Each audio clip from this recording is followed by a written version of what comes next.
네, 반갑습니다. 이 시간은 전번주에 한 주 좀 쉬어서 오늘이 주일이긴 합니다만은 다음 주 중에 한 번 하고 두 번으로 진행을 해서 마태복음을 28장까지 있으면은 제목을 속히 좀 마무리하고 시간값의 제로 그것은 사랑이다 하는 그 책의 강의를 전개하도록 시작하도록 하겠습니다. 먼저 우리 주 예수 그리스도의 이름으로 아버지께 기도를 드리고 이 시간을 준비하겠습니다. 은혜롭고 고마우신 우리 아버지 하나님, 오늘도 저에게 맑은 호흡을 허락하여 주시고 산 사람으로서 이름을 칭하여 주시니 아버지 하나님, 이 은혜를 생각할 때마다 아버지께 무한 영광과 감사와 은혜를 구합니다. 이 시간 아버지 특별히 사랑하시사 저희를 불러 세우시고 저희에게 이름하여 아들이라 칭하여 주심을 감사하게 생각합니다. 사랑하는 아버지 하나님, 머릿속의 심령들 특별히 기억하여 주시옵소서. 이 말씀을 듣고 깨우친 그들에게 영생이 있고 아버지께서 약속하신 마지막 날에 기쁨이 이 시간 머릿속의 심령들과 함께 하기를 아버지 기원하오니 이 기도를 아버지 응답하여 들어주시옵소서. 사랑하는 아버지 하나님, 참 시간입니다. 끝까지 아버지의 의가 나타나는 축복이 이 시간에 있기를 원하고 진리의 성령의 도우심으로 말미암아 저들의 태초가 아버지 하나님이 말씀하신 태초가 되어서 온전한 것 가운데로 하나가 되는 놀라운 축복이 이 시간을 들어서 나타날 수 있도록 은혜를 베풀어 주시옵시고 진리의 성령을 저들에게 허락하여 주시옵소서. 아버지, 처음 시간입니다. 끝까지 홀로 영광하실 줄 저희가 믿사오며 우리 주 예수 그리스도 이름으로 기도합니다. 아멘. 네.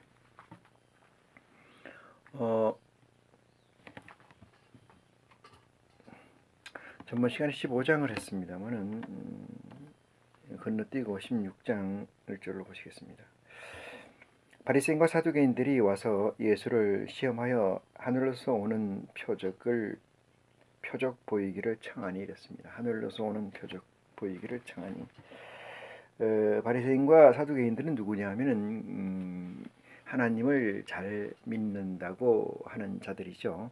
또는 여호와에 관한한 타의 주종을 부러워하는 자들입니다.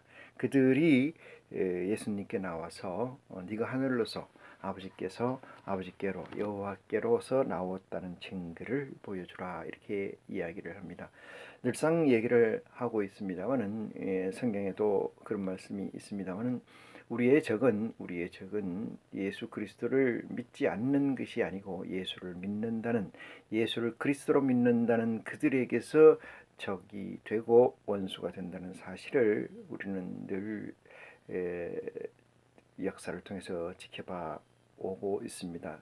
우리가 사는 이 시대에서도 여러분의 적은 가까이 있는 사람이 적이 될 수 있지 멀리 있는 사람은 절대로 적이 되지 않는다는 진리를 깨우침 받는 축복이 여러분에 있기를 기도합니다. 예수께서 대답하여 가라사대 너희가 저녁에 하늘이 붉으면 날이 좋겠다 하고 아침에 하늘이 붉고 흐리면 오늘은 날이 굳겠다 하나니 너희가 천기는 분별할 줄 알면서 시대의 표적은 분별할 수 없느냐 이렇게 물었습니다. 이 말씀에 숨겨져 있는 의미가 무엇인가 하면은 예수를 그리스도라고 시인하는 자에게는 예수를 그리스도에게 시인하는 자에게는 하나님의 아들이 되는 권세를 줬다 그랬어요. 아들이라는 것은 유성생식이라고 가정을 했을 때 아버지와 어머니의 살과 피를 빌어서 낳기 때문에 그 유전자를 이어받는 그것을 아들이라고 얘기를 할 수가 있습니다. 그러면은 우리는 만군의 여호와라고 얘기하고 야훼라고 얘기하는 이 창조주 하나님의 DNA를 이어받을 수 있는가 또는 이어받았는가라는 사실에 우리는 마주 서야 된다고 생각을 합니다.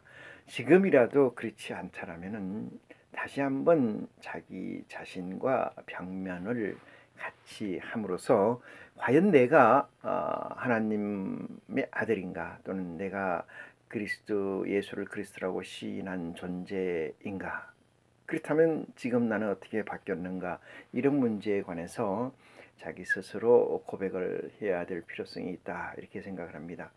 우리는 어떻게 보면은 이 번연이라는 사람이 쓴 철로 역정이라는 책이 있습니다만 그 책에서 보면은 천국까지 가는 길에 있지요. 그래서 우리를 지금 순례자 또는 나그네 이렇게도 비유를 하고 있습니다만은 우리는 여기에 이 타이밍에 이 세상에서 안착돼 있을 자들은 아닙니다.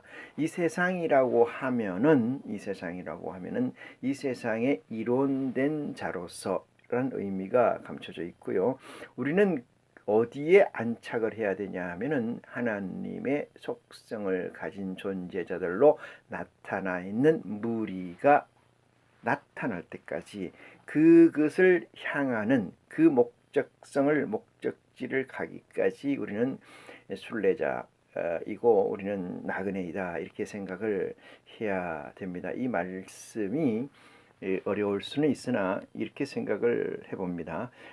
우리가 흔히 디멘션 이렇게 하면 차원이라고 수학에서 얘기를 합니다. 1차원, 2차원, 3차원 쭉 차원을 얘기하는데 내재해 있는 우리가 한 공간에 있는 하루살이 같은 미물에서 비롯해서 우리 인간에까지 그 층층 밸류가 차원이 아주 많은 차원을 가지고 있습니다.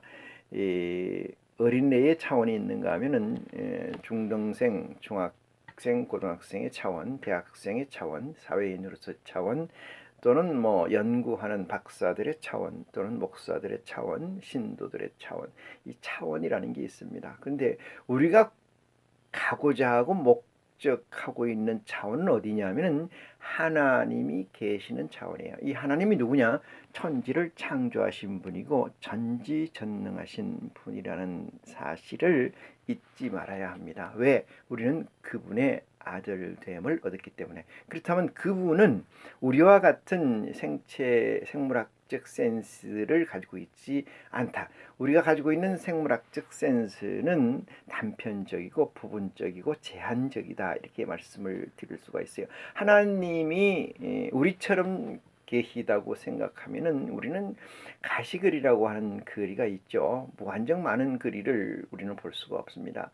우리는 무한정 많은 색깔을 우리는 분별할 수가 없고 무한정 많은 냄새를 다 맡을 수가 없습니다. 물론 많은 냄새의 숫자도 중요합니다만 냄새의 거리도 중요하죠.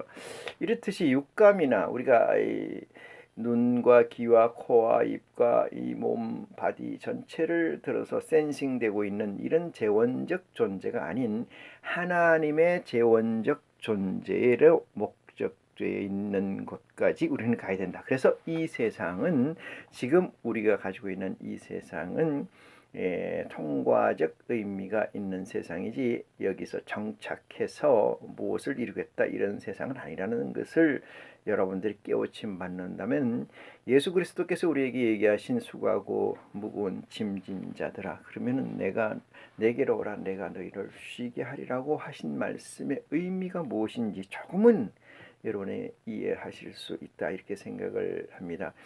하나님이 가지고 있는 재원이 어떤 재원인가에 관해서는 예수 그리스도를 통해서 자세히 성경에 기록해 놓았습니다. 그러면 그것을 향해서 가야 되는데 여기 나와 있는 본문에 나와 있는 바리새인과 사두개인들의 의미는 어떤 게 의미냐? 그것은 에덴 동산에서 불순종으로 말미암아 저주를 받아서 땅을 일궈야 땀을 흘려야 해산의 고통이 있어야 번식을 하고 먹을 살 수 있는 그런 존재에서 구현된 여호와를 믿는다는 존재이죠. 다시 말해서 이들은 아들이 아니고 백성된 존재입니다. 백성 중에 선생 랍비에 해당할 수 있겠죠. 이들은 역시 하나님의 DNA, 하나님의 속성에 근접하기는커녕 지금껏 하나님이 주신 우리에게 주신 저주의 법, 율법의 속성에 고착화되어 있는 것들이죠. 그래서 이 사실을 견주어 볼 때 이 사실의 차원에서 네가 만약에 하늘로서 온 거라면 분명히 증표가 있을 것이다, 이렇게 얘기를 하고 그 증표를 우리한테 보여주면은 내가 너희를 믿겠다, 이렇게 얘기를 하니까 예수님께서 이렇게 얘기해요. 아침에 하늘이 붉고 흐리면, 이랬어요. 아침에 하늘이 붉고 흐리면 오늘은 날이 굳겠다 하나니. 이것은 아침에 하늘이 흐리고 붉으면은 오늘은 날씨가 굳겠다, 비 오겠다, 흐리겠다, 이 얘기죠. 이 얘기의 이 얘기의 핵심 알고리즘은 아날로그적 사유예요. 그러니까 우리가 가지고 있는, 인간이 가지고 있는 오감에서 아날로그적 사유로 미루어 볼 때, 이런 얘기죠. 미루어 볼 때, 경험이나 자아 정체성에서 미루어 볼 때 하늘이 붉고 흐리면 오늘은 날이 굳겠다 하나니 너희가 천기를 분별할 줄 알면서 시대의 표적은 분별할 수 없느냐. 이것을 시대의 표적이라고 했어요. 시대의 표적이라는 것은 시대마다 표적이 다를 수밖에 없는 거죠. 그래서 구약 시대에는 저주의 법, 율법의 시대이기 때문에 표적은 율법이 되는 거고 시대는 율법 시대, 이렇게 됩니다. 그 다음에 예수 그리스도가 이 땅에 오셨으면은 은혜의 시대라고 해서, 은혜의 시대로서 사랑의 법과 사랑의 계명과 생명의 성령의 법이 지배하는 디멘션, 차원의 세계다, 이렇게 얘기하죠. 그 다음에는 어떤 세대가 있느냐 하면은 바울 시대, 또는 그 전에 조금 더 세분한다면은 이 사도행전에 나와 있는 이 12 제자들의 시대, 뭐 이렇게 얘기할 수 있는데, 저 같은 경우는 바울의 시대, 이렇게 얘기합니다. 바울의 시대에서 얻을 수 있는 최고의 열매는 이 성령의 처음 열매의 은혜이죠. 그것을 넘어서서 그 다음 시대는 어떤 시대나, 그것은 진리의 성령의 시대다, 이렇게 말씀을 드릴 수가 있어요. 진리의 성령의 시대에서는 성령의 처음 익은 열매뿐만 아니라 하늘의 아들들이 나타나는 목적, 그것이 이루어지는 시대이다, 이렇게 말씀을 드릴 수가 있어요. 그래서 시대의 표적은 분별할 수 없느냐, 이렇게 묻습니다.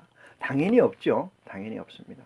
어떻게 알 수 있을까요? 예수님이 예수가 그리스도가 되어서 또 한 번 나타났던 적도 있는 것도 아니고 처음 나타났기 때문에 당연히 없죠. 그런데 묻습니다. 이 물음은 저와 여러분의 가슴 속으로 향하고 있다는 사실을 염두에 두시는 지혜가 필요하다, 이렇게 말씀을 드릴 수가 있습니다.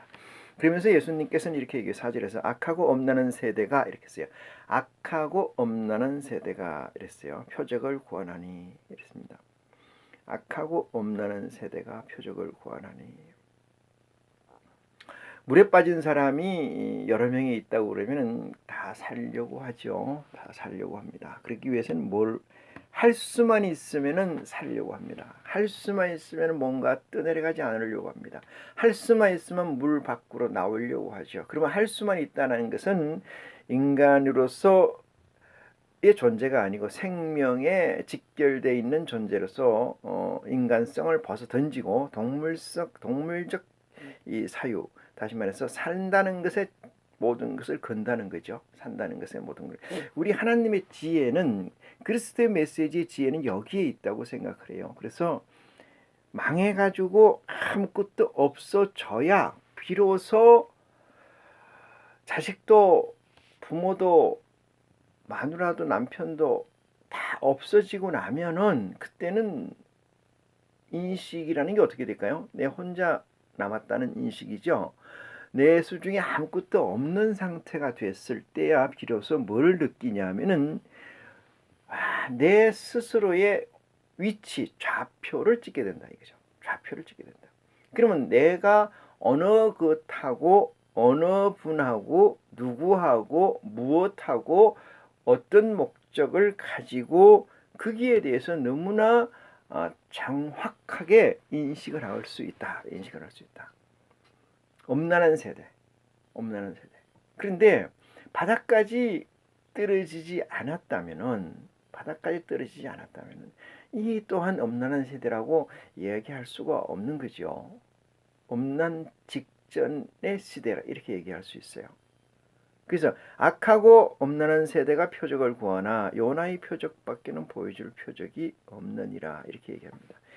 요나의 표적, 이 사인이라고 하기도 하고 미라클, 기적이라고도 해석이 가능합니다만은 요나의 표적밖에 보여줄 게 없다. 이것은 요나의 표적이라는 것은 뒤에 나옵니다만은 요나가 여호와의 말씀에 순종하는 듯하고 딴짓을 하러 엄한데 배에 숨어 들어갔는데 거기에서 하나님 여호와께서 요나를 벌주기 위해서 물고기 속에 들어가게 되죠. 물고기에서 3일 밤낮을 예수님께서 우리의 대속을 위해서 엄부에서 3일 밤낮을 존재하는 것과 마찬가지입니다. 그것이 기적이라는 거예요.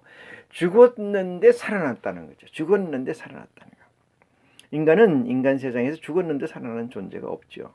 죽으면 끝이죠. 죽었는데 어떻게 살아나요? 죽었는데 살아날 수가 없다. 그것이 내가 너희에게 보여줄 유일한 사인이고 미라클이다. 이렇게 말씀을 하시는데도 왜 그걸 자꾸 구하려고 하고 왜 자꾸 그것을 하려고 하고 왜 자꾸 거기에 기인해서 의지해서 예수를 믿고 그리스도를 믿고 하나님을 믿으려고 한다. 이것이 얼마나 어리석은 자들인가 이렇게 생각합니다. 과연 하나님 아버지 여호와의 DNA가 저들 속에 있는지, 여호와의 DNA는 누굴 통해서 있게 됩니까? 예수 그리스도의 복음을 통해서 있게 되는 거죠. 아무것도 의미가 없어요. 예수 그리스도의 말씀을 쳐다가 계속 뚫어지라고 쳐다보면 이해 안 된다고 하더라도 뚫어지라고 쳐다보면은 묵상을 하게 되면은 묵상을 하라 그러니까 구약을 쉐리 묵상하면 안 됩니다. 구약은 의미가 없어요. 아무 가치가 없는 거예요.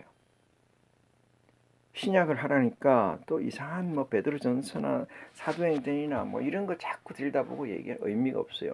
그리스도의 복음을 봐야 됩니다. 그러면 이렇게 얘기를 해요. 그리스도의 복음이라는 것이 그것이 말이지 그 제대로 쓰여져 있겠느냐. 오역도 많고 뭐 오기도 많았었는데 그걸 가지고 지금 뭐 만나면 여러분 메타 언어라는 게 있어요. 언어 중에 메타 언어라는 것은 어떠한 의미를 딱 설정해서 표현하기가 어려운 것들이 있어요. 그것을 이 세상에 존재하지 않는 것은 그렇게 얘기할 수가 있습니다. 그렇지만 우리는 이렇게 얘기해요. 자, 수수께끼에서 서울을 맞춰보라 그러면 서울에 여러 가지 조건이 있는 것들이 있죠. 인구가 제일 많은 곳, 대한민국의 수도, 또 지하철이 제일 많은 곳 이렇게 얘기해서 그런 것들의 공통 분모가 뭐냐 서울이라는 것이요. 이 메타 언어라는 것은 직접적으로 의미가 담겨 있는 지칭하는 단어는 언어는 아니지만 그것을 통해서 우리가 홀로그램적 가치를 구해낼 수가 있어요. 홀로그램적 가치를 구해낼 수가 있습니다. 때에 따라서는 그리스도의 복음이 대단히 치밀하고 대단히 토시 하나 틀리지 않는 가치 있는 존재로 다가올 수도 있지만 전부 다 그런 건 아니고요. 그 메타 언어적 가치로 보게 되면은 어떤 메시지를 우리에게 전하려고 하시는 것인가 이 문제에 관해서 우리는 직관할 수 있습니다. 기도 가운데 여러분 두드리고 찾고 기도를 하면은 그 가운데서 여러분께서 얻고자 하는 메시지가 분명히 메타언으로 여러분을 깨우시리라 믿어 의심치 않습니다. 그래서 성경을 보시되 예수 그리스도의 복음을 위주로 보시라 이렇게 얘기할 수 있고요. 메타언을 이해한다는 것은 일반적인 과학에서 보면 초능력적 의미이죠. 초능력적 의미를 구하건다 이런 얘기가 될 수가 있어요. 그렇기 때문에 진심을 다하는 거죠. 내 모든 능력을 다해서 기도할 때만이라도 아니면 무슨 일을 하든지 간에 그 마음속에 그것을 놓지 않는 사랑의 가치로 여러분에게 내재해 있다라면은 진리의 성령이 여러분을 도우시는 놀라운 축복이 있으리라 확신합니다. 요나의 표적밖에 보여줄 표적이 없느니라 하시고 저희를 떠나가시다 이렇게 했어요. 5절입니다. 제자들이 건너편으로 갈새 떡 가져가기를 잊었더니 예수께서 이르시되 삼가 바리새인과 사두개인들의 누룩을 주의하라 이렇게 얘기를 합니다. 떡에 관한 얘기를 하는데 떡은 우리가 육체의 생명을 보존하기 위해서 제일 중요한 가치이죠. 육체의 생명을 보존하기 위한 제일 중요한 가치, 그것은 떡입니다. 이 떡인데 예수님은 이 떡을 가지고 뭐라고 이퀄시켰냐면 누룩이라고 이퀄시켰어요. 자, 누룩과 떡은 어떤 개념이 있을까? 이 말씀을 보면은 7절입니다. 제자들이 서로 의논하여 가라되 우리가 떡을 가져오지 아니하였도다 하거늘 예수께서 아시고 가라사대 믿음이 적은 자들아 어찌 떡 없음으로 서로 의논하냐 너희가 아직도 깨닫지 못하느냐 이렇게 얘기합니다. 이 떡이라는 것은 예수 그리스도의 세계에서는 떡이라고 얘기하는 단어가 생물학적 양식을 의미하는 것이 아니라는 것을 여러분 좀 뼛속 깊이 헤아렸으면 좋겠습니다. 뼛속 깊게. 떡은 성경에 나오는 얘기가 무슨 삼류 소설도 아니고요. 초등학교, 중등학교, 고등학교 교과서도 아닙니다. 이거는 신의 글이에요. 신의 글. 어떤 신의 글이냐?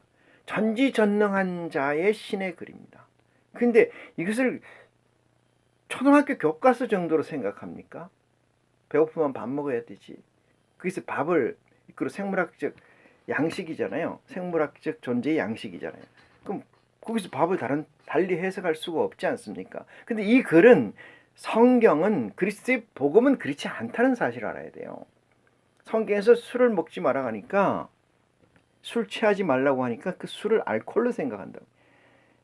이런 어리석음을 가지고 어떻게 하나님의 DNA를 가진 전지전능자의 DNA를 가지려고 하는 자의 스탠스냐 이 말이에요. 입장이냐 상태이냐 놀라움을 금할 수밖에 없어요. 8절입니다. 예수께서 아시고 가라사대 믿음이 적은 자들이라 했습니다. 믿음이 적은 자들이라는 입구로 믿음이 없는 자들입니다. 예수님께서 말씀하실 때 믿음이 적다 이렇게 얘기하는 건 믿음이 없다 이 표현과 리콜이다 같다는 거죠. 적은 자들아 어찌 떡이 없음으로 서로 의논하냐 이렇게 해요. 너희가 생물학적 양식 육체적 양식의 떡을 가지고 얘기하느냐 이 말이에요. 그러면서 이렇게 얘기합니다. 내가 예수님께서 깨닫지 못하느냐 떡 5개와 5개로 5,000명을 먹이고 주운 것이 몇 바구니며 떡 7개로 4,000명을 먹이고 주운 것이 몇 강줄이 있던 것을 기억하지 못하느냐 이 얘기입니다. 자, 여기서 여러분 답이 나옵니다. 오병이어의 기적이라는 것은 어떤 기적일까? 이 문제에 관해서 5,000명을 다 먹고 풍족히 먹고 남아서 주운 강주리가 12강주리다. 7강주리다. 5,000명이 먹을 양이면 얼마나 많겠습니까? 이렇게 생각하면서 우리 하나님께서는 우리 아버지께서는 전지전능하심으로 못하실 일이 없다. 그래서 5,000명을 빵을 말이죠. 이 떡을 가지고 부풀려 가지고 5,000명을 먹여서 배가 튀어나오겠다. 만족하게 했다. 이렇게 하십니까? 이게 가능한 얘기예요. 제가 조금 전에 얘기 드렸습니다. 어떻게 떡이 없음으로 너희가 근심하느냐 쑥떡 끓이느냐 이 말이에요. 내가 5,000명을 떡 5개로 먹이고 강줄에 주운 게 몇 바구니인지 늘 모르느냐 이 얘기를 하는 거잖아요. 기억하지 못하느냐. 그래도 지금 기억 못하느냐. 여러분한테 묻습니다. 지금도 그래도 기억 못합니까? 그건 사실은 그것이 떡이라고 생각합니까? 떡집에서 만든 떡방앗간에서 만든 떡이라고 생각하세요? 거기서 갈릴리 호수에 잡은 고기 2마리라고 생각합니까? 이런 한심한 사람들이 무슨 이렇게 하면 안 되는데. 11절입니다. 어찌 내 말한 것이 떡의 관함이 아닌 줄을 깨닫지 못하느냐 말했지 않습니까? 떡에 관한 것이 아닌 줄을 깨닫지 못하느냐? 당연히 못 깨닫죠. 지금 얘기합니다. 지금. right now. 지금 이 시간에 여러분 못 알아듣냐 이 말이에요. 이 예수님 시대에는 빼놓고 아예 지금도 못 알아듣냐. 똑같은 얘기 아니겠어요. 지금도 못 알아듣냐. 그러면서 이렇게 말씀하십니다. 오직 바리새인과 사두개인의 누룩을 주의하라 하시니 이랬습니다. 그러면 바리새인과 사두개인의 누룩이라는 게 뭘까요? 이 누룩이라는 게. 누룩은 이스트예요. 이스트는 뭡니까? 밀가루 반죽을 부풀게 하는 거죠. 부풀게 왜 부풀게 해요? 크게 보이고 먹기 쉬우라고, 부드러우라고. 이스트의 역할은 그거예요. 누룩의 역할은 그겁니다. 그러면 바리새인과 사두개인들의 누룩은 뭘까요? 바리새인과 사두개인의 누룩은 그들은 말씀에 물을 타는 거죠. 왜 물을 타요? 제가 물을 탄다는 표현을 했습니다만 말씀에 물을 타요. 왜? 부드럽게 하려고. 왜? 소프트하게 해서 많이 먹게 하려고. 그거죠. 누룩의 사명은 그거예요. 부드럽게 하고 먹기 쉽게 하고 크게 하고 양을 많이 하고 그걸 주의하라 하시니 했습니다. 그제야 제자들이 떡의 누리게 아니요 바리새인과 사두개인들의 교훈을 삼가라고 말씀하신 줄을 깨닫느니라. 그러면 여기에 뭐가 없어요 지금?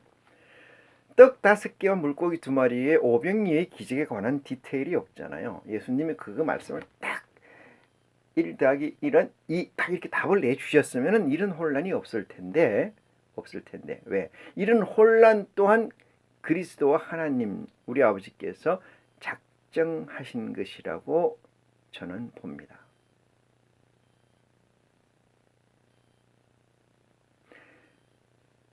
떡 이퀄 생물학적 육체의 양식이 아니라는 거잖아요. 그죠? 근데 이걸 예수님이 그렇게 답을 써놓지를 않으셨어요. 그렇기 때문에 왈가왈부 말이 많은데 5,000명을 먹였던 떡은 다른 떡이 아니고 비전입니다. 비전. 누구의 비전? 그리스도의 비전. 그리스도의 비전을 먹인다는 건 뭐예요? 설명하니까, 프리처, 뿌리니까, 설교하니까 그 말씀에 매료돼서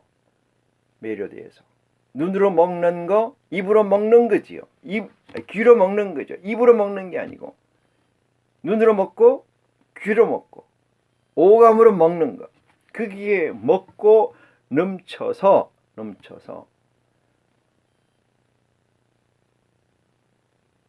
남은 것이 12광줄이다. 12명이 남았다 이 뜻입니다. 다 먹고 가고 교훈이 술이에요. 바리새인과 사두개인들의 교훈을 성경 그리스도는 술이라고 표현해요. 술수라고 그러죠. 술수. 사자를 붙이면 사술이라고 그러지 않습니까? 사술.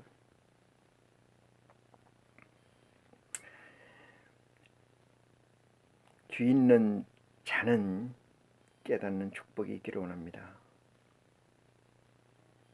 13절입니다. 예수께서 가이사라 빌립보 지방에 이르러 제자들에게 물어오되 가라사대 사람들이 인자를 누구라 하느냐 묻습니다. 사람들이 인자를 누구라 하느냐. 이 인칭을 이 3인칭을 그리스도께서 쓰시는 걸 보면은 완벽합니다. 그이고 완벽해. 그러니까 완성되지 않은 존재, 실제하지 않은 존재. 그러니까 2차원적 실제는 있으나 3차원적 실체가 구현되지 않은 것을 3인칭으로 쓰는 거죠. 예수님께서는. 그래서 인자는 사람들을 누구라 무엇이라 규정하느냐, 불리느냐, 말들 하느냐 이 얘기입니다. 제자들에게 묻습니다.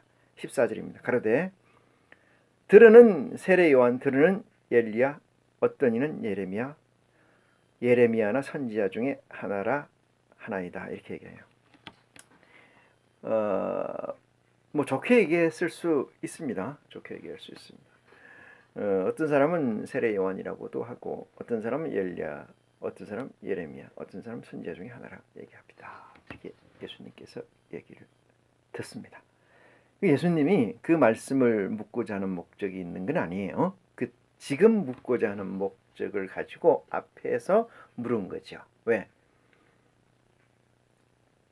잊어버리셨는지 모르겠습니다만 하나님께서는 사람들을 들어 영광을 취하려고, 사람들에게 영광을 얻으려고 하지를 않으십니다. 왜? 거기에는 희망이라는 게 없기 때문에, 희망의 씨앗을 심지 않았기 때문에, 아니 있는 희망도 뭉갰기 때문에. 그렇지 않습니까? 그래서 저주의 법이 율법이라는 거예요.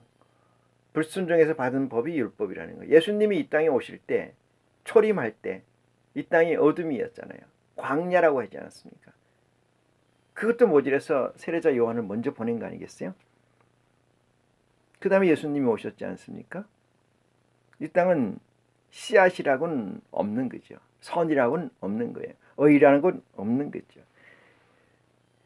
예수님이 묻고 싶은 것은 이 12 제자들에게 묻고자 하는 것이요. 그래서 바깥 사람들은 나를 뭐라고 하느냐 먼저 묻고요. 15절 가라사대 너희는 나를 누구라 하느냐, 이 질문이 본 질문이고 하고자 하는 의미이다, 뜻이다, 이런 얘기를 드립니다.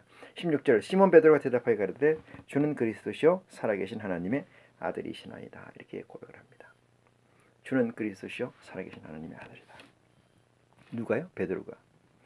이 사람은 그 1000분의 20초, 1000분의 2, 20, 1000분의 21초를 1000등분으로 나누어서 거기에 20%, 20개가 차지하는 룸 있죠.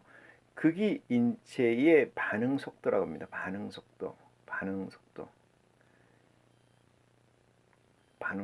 그러니까 사람이 반응하는 것은 상당히 늦어요. 사람이 반응하는 건 늦어. 그러니까 인지하고 반응하는 게 늦다 이 말이에요. 누가 탁 때렸을 때 간호사가 이 엉덩이에 주사를 놓을 때, 팔뚝에 주사를 놓을 때 탁 때리고 때리는 행위와 탁 넣는 게 그 20초 이내에 있는 거죠. 인식하기 20초 그 짧는 게 더 짧아. 그러니까 탁 때리고 바로 찌르면은 인식하기 전에 앞에 있는 것만 인식하고 뒤에 주사바늘이 내 몸에 들어가는 인식 못한다 이 말이에요.